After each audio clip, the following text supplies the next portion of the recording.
Ministro do Supremo Tribunal Federal suspende nomeação de Lula para a Casa Civil. Essa é a notícia que saiu ainda ontem, só que saiu tarde. Estou fazendo o vídeo hoje e vamos resumir um pouco dessa história e vamos entender o que isso tudo representa e o que está ligado a esse assunto. Primeiro, vamos identificar as partes, né? Temos a notícia, saiu aqui no jornal O Dia. Tá, eu vou colocar todos os links dessas notícias que a gente está analisando aqui. Eu vou colocar aí embaixo do vídeo do YouTube, do canal do YouTube, para que vocês possam ler completamente. Vamos fazer só a análise. Então, o ministro suspendeu a nomeação de Lula para a Casa Civil. Significa que o Lula não é mais ministro, novamente, né? E a investigação contra o ex-presidente na Operação Lava Jato retorna ao juiz federal Sérgio Moro. Ou seja, o ministro do Supremo, o ministro, o nome dele é Gilmar Mendes, tá? Ele suspendeu a nomeação, com isso o Lula deixa de ser ministro e também jogou o processo do Lula novamente lá para o Sérgio Moro. Que dessa vez nós não vamos falar sobre o juiz Sérgio Moro, vamos falar só sobre o Gilmar Mendes. Tem muita gente que diz assim, porque está perseguido, não sei o quê, mas vamos entender, tá? É muito importante dizer o principal argumento. O principal argumento está bem aqui. O que levou o ministro a tomar essa decisão? O ministro do Supremo se manifestou a favor do pedido do mandato de segurança de dois partidos da oposição, PSDB e PPS, que alegavam que Lula havia tomado posse para ganhar foro privilegiado e ser julgado pelo Supremo Tribunal Federal. E daí a gente começa a pensar o seguinte, bom, primeiro, quem é PSDB para falar em corrupção, né, se eles são conhecidos, por exemplo, por ter o engavetador-geral da República, né, que era o tempo que o Fernando Henrique era presidente, nenhum processo deles era julgado. Todos os crimes deles foram abafados. Você não vê praticamente ninguém do PSDB condenado. Isso por quê? Porque eles arquitetaram, colocaram pessoas estratégicas dentro de todos os poderes e assim eles garantem que eles não sejam julgados, né? Calma, vamos falar sobre isso ainda. Vamos entender quem é o Gilmar Mendes. E a segunda coisa é que o Lula não deixa de ser julgado ao ser transferido o processo dele para o Supremo Tribunal Federal. Pelo contrário, o Supremo tem a maior capacidade do Brasil, pelo menos espera-se isso, para julgar casos como esse, complexo. Já um juiz de primeira instância como o Sérgio Moro, totalmente partidário, aí fica mais complicado. Partidário porque aí você tem que investigar um pouco a vida do Sérgio Moro, não vai dar para falar tudo aqui. Tá, então vamos ver. O caso da justiça não é bem assim. A justiça, o Supremo tem capacidade sim de julgar um caso como esse e quem sabe mais indicado. Pelo fato do Lula se tratar de uma figura política extremamente importante para o Brasil. Então, assim, é compreensível que o caso seja tratado no Supremo. Claro, o Lula não era mais presidente, então ele não tinha o foro privilegiado. Na verdade, ele não tem, mesmo como ministro, ele não tem o foro privilegiado. Essa notícia é um pouco tendenciosa. Ele continua a ser investigado lá do mesmo jeito, só que pelo Supremo. Essa é a única diferença. Isso não é foro privilegiado. A investigação continua. Foro privilegiado quem tem é a presidente da República. O Lula não. Bom, agora vamos entender mais um pouco sobre essa história. Primeiro, vamos ver que o ministro Sérgio Mendes, ele é um cara, ele é partidário, né? Ele tem a função de juiz e ele deveria ser neutro. Mas ele já é conhecido no Brasil por dar constantemente declarações partidárias, ele forma opinião. Então uma pessoa que forma opinião, ele já vai com um conceito pré-formado para um julgamento. Ou seja, se você, imagine, um negro sendo julgado por um juiz que é racista, o que você acha que vai acontecer? Ele vai absolver o negro ou ele vai dizer, não, esse daí está condenado logo. Então a gente vê isso nos Estados Unidos e vê que nem sempre isso acaba bem, tá? Aí a gente vê aqui, ouvido pela manhã, tá, a programação matinal, o ministro Gilmar Mendes foi direto. Parece que Lula quer se eternizar no Palácio do Planalto. Então você já vê que ele tem opinião. É como se admitir que alguém perpetrou um crime voltar ao local desse crime. Quer dizer, ele já parte do princípio que o Lula é criminoso, só que não tem prova nenhuma que diga que o Lula é criminoso. E um juiz, ainda mais um juiz do Supremo, deveria saber disso, que ele não pode estar dando opinião, diferente de jornalista, ou diferente até da gente que faz comentários, um juiz não pode estar dando opinião, ele tem que julgar fatos, e no momento não existe fato que comprove que o Lula é criminoso. Então o juiz ele é tendencioso, e isso é muito perigoso para a justiça. extremamente perigoso. É um juiz preconceituoso, ou seja, ele já vem com um conceito previamente formado. Isso não se deve acontecer na justiça, isso é errado. Agora vamos entender por que o Gilmar Mendes é preconceituoso. Vamos entender um pouco da história aqui, tá?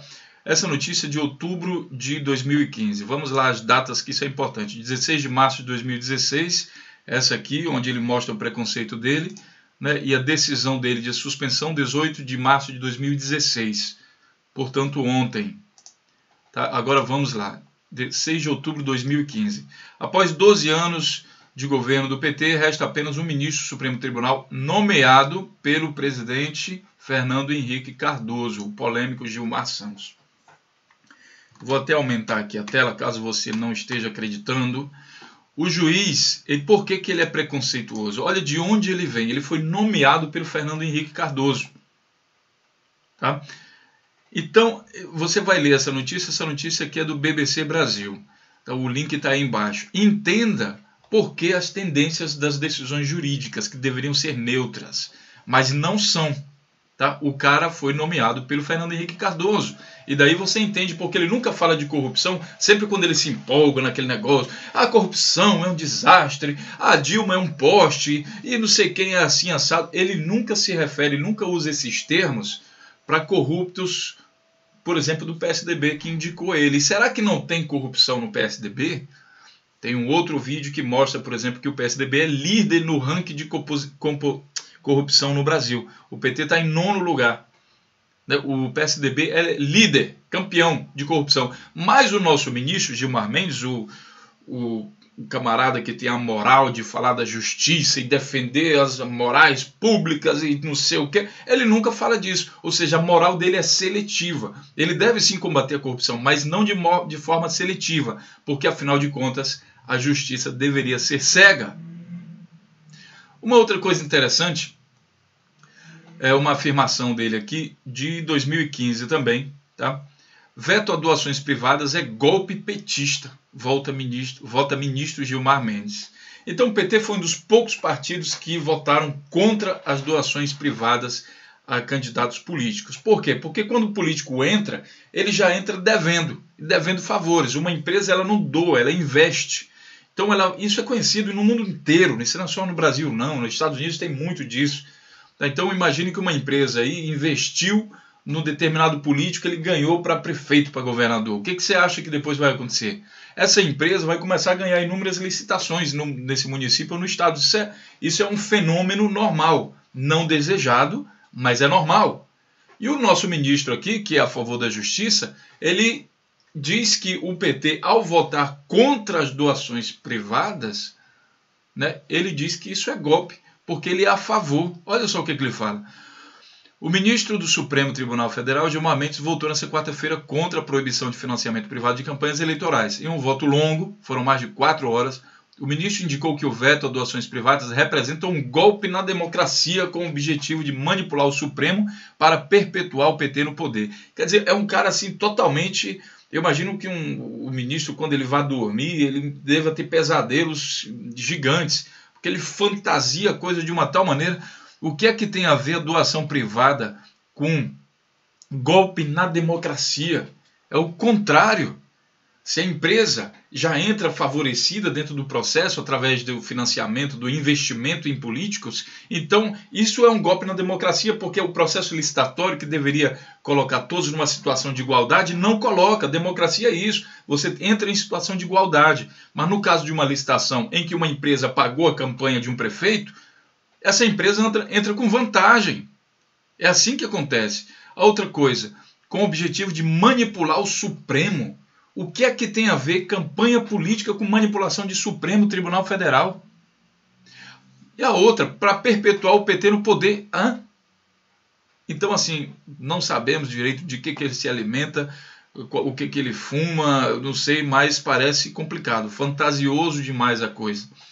Tá? Então, a outra coisa, vamos avançar aqui nas notícias. Aqui, né, nessa notícia, vamos tentar identificar aqui a data. Tá? Se a gente não achar, eu vou dizer para vocês que essa aqui é uma entrevista de 2015, se eu não me engano. Tá? Infelizmente não está aqui, não estou enxergando. Tá? Mas é uma entrevista que ele deu para Mariana Godoy, em que ele chama a Dilma de poste. Quer dizer, ele deixa muito claro a posição tendenciosa dele, os preconceitos dele ficam muito claros nessa entrevista, que você vai ter aqui, né, através do link, você vai poder ver a entrevista completa. Tá? E aí tem outras opiniões, esse site aqui, por exemplo, ele é contra o governo, então ele coloca uma série de notícias, de entrevistas, de gente batendo forte aí no governo. Dilma está colhendo o que foi semeado, a bomba estourou no colo dela, deputado expõe petrolão. Então, assim, tudo contra, notícias contra. Né? O engraçado é que não tem nada comprovado contra Dilma. Ao contrário, longe disso. Vamos continuar. Para Gilmar Mendes, PT tinha plano perfeito para se eternizar no poder. Isso é aquela famosa afirmação dele aqui nesse vídeo, em que ele deixa bem claro a situação de preconceito que ele tem, né? O conceito pré-formado sobre o PT e essas coisas. Então, ele que deveria analisar fatos, por exemplo, ele não analisa nunca aquela situação do Aécio Neves com aquele helicóptero cheio de cocaína, com o trem-salão de São Paulo, porque tudo isso é PSDB. Então, ele não forma opinião em relação a isso. Né? Ele só forma opinião em relação a um determinado partido e pessoas. Tanto que a situação dele é tão polêmica que ele foi aqui, OAB, chama a postura de Gilmar Mendes de grosseira e arbitrária.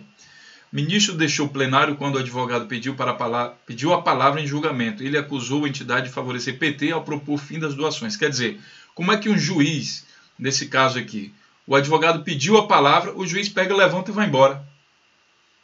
Por quê? É porque o cara tem uma opinião tão formada contra o PT que ele não aguenta nem escutar alguém defender. Ele já tem um conceito pré-formado, né? Aquilo que chama de preconceito. Então a posição dele foi muito grosseira aqui, como diz a OAB, notícia de setembro de 2015. Tá? E aí a gente entra num outro ponto da discussão, voltando lá no começo para não perder o fio da meada. A alegação aqui da oposição era que o Lula tinha tomado posse para ganhar foro privilegiado. Parece que o único argumento é esse, contrário à nomeação de Lula. E o governo afirma o seguinte: o Lula tem capacidade para assumir qualquer cargo no ministério. Tanto que a Dilma já colocou isso à disposição dele. Qualquer cargo o Lula tem capacidade. Capacidade comprovada. Ele já foi presidente do Brasil, terminou com a maior aprovação do Brasil de presidente do mundo inteiro. Então, assim, ele tem capacidade. Ele foi indicado para ser ministro da Casa Civil e ele tem capacidade para isso, porque o ministro da Casa Civil é uma pessoa articuladora. E o Lula merece medalha de ouro nessa questão. Ele entrava em reuniões onde tinha dois grupos querendo se matar, sei lá, fazendeiros e sem terra. Saía todo mundo ali apertando a mão. Então o Lula é conhecidíssimo por isso. Então um ministério super interessante para ele é o da Casa Civil. Se fosse para proteger, colocava ele em qualquer outro cargo. Digamos que ele não tivesse competência, colocar lá ele como chefe do gabinete da presidente, ou sei lá, algum outro cargo aí que daria esse foro privilegiado para ele. Mas não, é um cargo específico, ministro da Casa Civil. E aí a pessoa diz, só foi indicado por causa disso, ignorando as qualificações do Lula. Aí a gente vai mostrar aqui que não. Essa conversa com o Lula, de convidar para ser ministro, ela já vem de um certo tempo, de muito tempo, né? E isso não é coisa nova dentro do governo. Isso já foi feito antes, só que o Lula até agora tem recusado.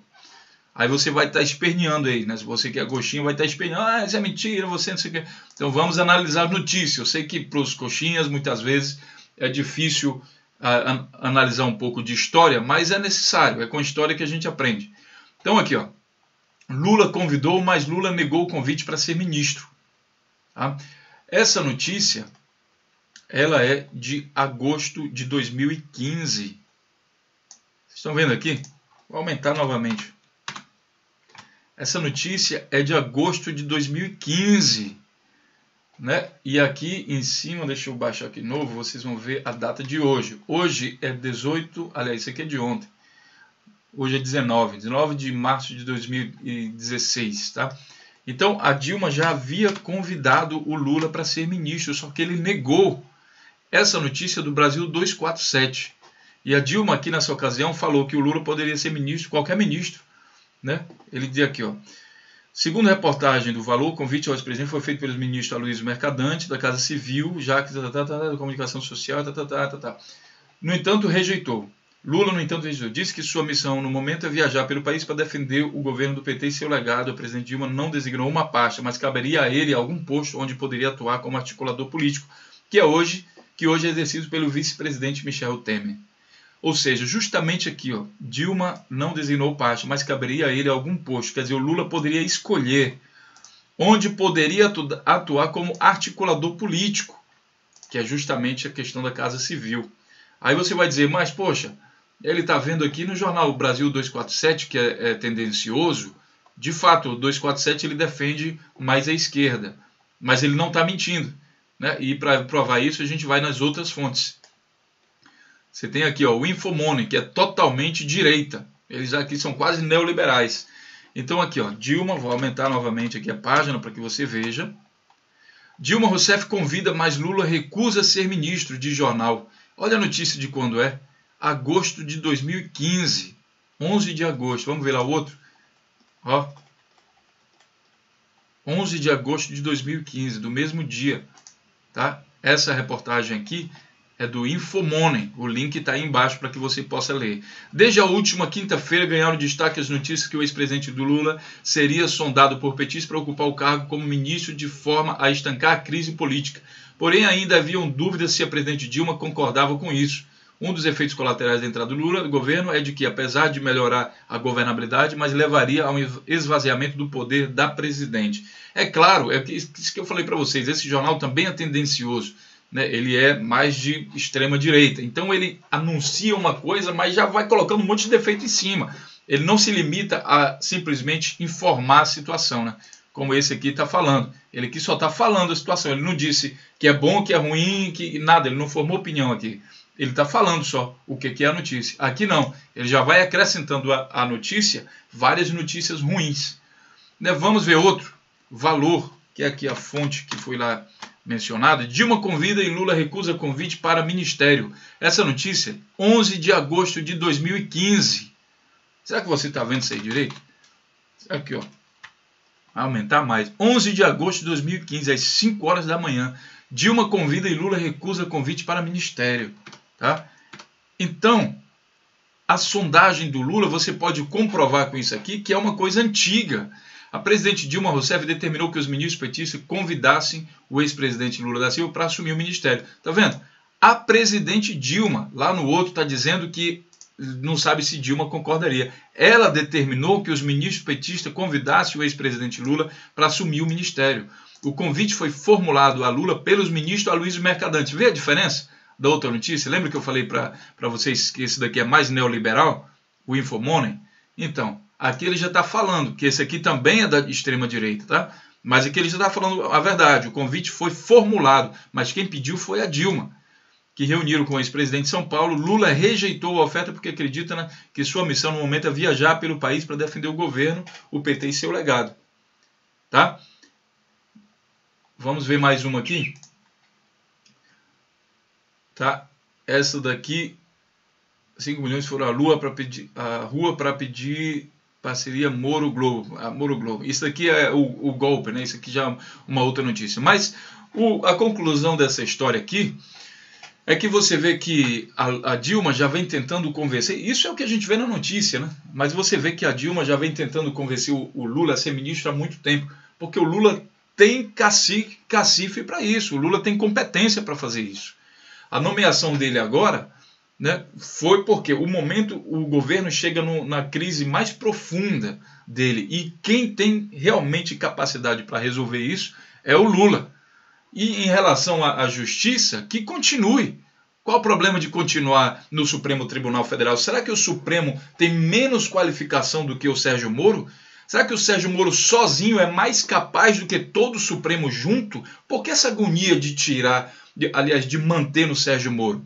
Então as pessoas que estão correndo nesse sentido é porque já sabem o quê? Que o Sérgio Moro vai arranjar uma desculpa para colocar o Lula na cadeia, porque eles querem evitar que o Lula seja o candidato. Por que ele está falando assim? Porque a mulher do Sérgio Moro trabalha para o PSDB. O pai do Sérgio Moro é fundador do PSDB na cidade. Então são tendenciosos. Você está lidando aqui com pessoal da extrema-direita que é altamente tendencioso, que tem ligação com a justiça, que tem ligação com a política, que tem ligação com o poder.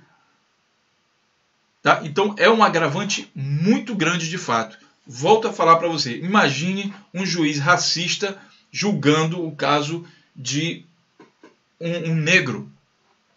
Sei lá, nos Estados Unidos é constante isso. O juiz absolve um policial que matou um negro, porque ele afirma que o negro recusou. E às vezes a gente vê no vídeo que o rapaz saiu correndo e o cara tirou nas costas dele. Como é que é reação isso? Então, assim, é a mesma coisa. O juiz Sérgio Moro, ele é partidário. Já tem um histórico. Ele recebe prêmio da Globo, ele recebe prêmio do PSDB, ele é convidado para falar em palestras de políticos do PSDB. É preciso entender isso antes de formar opinião, principalmente por mídias como essas, Infomoney, que são totalmente tendenciosas, tá? Mídias como a Globo, olha o destaque que a Globo dá aqui. Gilmar Mendes, PT tinha plano perfeito para se eternizar. Eles dão uma ênfase tão grande a isso, né? Porque é essa informação, quando você lê isso, quando você escuta isso na televisão, é essa informação que fica na sua cabeça para se eternizar no poder. O seu cérebro registra isso. E a Globo tem uma equipe muito competente no que se diz respeito a marketing, no que se diz respeito à lavagem cerebral. É quase comparado, o que a mídia brasileira está fazendo no momento, é quase comparado, aliás, é comparável com a propaganda nazista, que fazia aquela lavagem cerebral, mas uma comparação mais próxima, digamos assim, é o mesmo papel que a Globo está fazendo hoje, ela fez também no passado no golpe de 64, que eu aconselho vocês a pesquisarem também no próprio YouTube um pouco mais sobre o golpe de 64 e vocês vão ver que a história de fato está se repetindo, tá certo? Deixe seus comentários aí abaixo do vídeo. Como vocês já estão percebendo, o canal a gente não vai proibir ou apagar comentário de ninguém. Tem muita gente xingando, gente, sei lá, partindo para baixaria. Quando acabam os argumentos, aí começa a baixaria. Então fique à vontade aí para falar baixaria de vocês, porque a baixaria de vocês só faz que vocês se exponham. Quando a gente coloca, a gente deixa vocês aí com a baixaria. Isso só mostra quem vocês são de fato, quem é baixaria. Quem tem intelecto para conversar, ele não vai partir para baixaria, ele respeita a opinião dos outros. Mesmo que você diga que a minha opinião é tendenciosa, me baseando aqui nesse comentário, mas aí você deveria, dentro do sistema democrático, viver harmonicamente, para discutir de uma maneira séria. Quando parte para baixaria, aí não merece resposta, porque, sabe, pessoas que agem só por argumentos, digamos assim, impróprios, não tem capacidade de argumentação, aí daí não vale a discussão, tá certo? Um grande abraço, deixe seu comentário aí e curta o nosso canal, porque a gente vai estar acompanhando política, as notícias de um modo mais crítico, fazendo análise e mostrando os links para que vocês todos possam formar suas opiniões de maneira mais democrática e sem lavagem cerebral. Grande abraço e até o próximo.